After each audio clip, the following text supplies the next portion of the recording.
নমস্কাৰ, মই কুতুবুদ্দিন স্বাগতম জনাইছোঁ আছাম লাইভৰ পৰা। পাকিস্তানৰ বিৰুদ্ধে যুদ্ধ আৰম্ভ কৰি দিলে ভাৰতে। পিছে এই যুদ্ধ সামৰিক যুদ্ধ নহয়, পাকিস্তানৰ বিৰুদ্ধে জলযুদ্ধ আৰম্ভ কৰিলে ভাৰতে।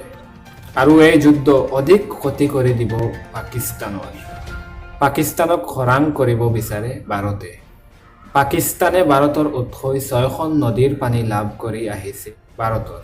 এখনকৈ নদীৰ পানী যদি বন্ধ কৰি দিয়া হয়, তেন্তে হাহাকাৰ অৱস্থাৰ সৃষ্টি হ'ব পাকিস্তানৰ। আৰু সেয়াই কৰিবলৈ বিচাৰিছে ভাৰতে। পূব দিশৰ নদীৰ পানী বন্ধ কৰি দিয়া হ'ব। আৰু এইটো নৰেন্দ্ৰ মোদীয়ে সিদ্ধান্ত লৈছে। সামৰিক যুদ্ধ নকৰিব, আন এখন টেকনিকেল যুদ্ধ পাকিস্তানৰ লগত। ভাৰতৰ পৰা এতিয়া সিদ্ধান্ত হৈছে 6খন নদীৰ পানী বান্ধ দিয়া কাম চলি আছে, বন্ধ কৰি দিয়া হ'ব। আৰু পানীকেইটা জম্মু কাশ্মীৰ আৰু কোনোবা দিশেদি আঁতৰাই দিব।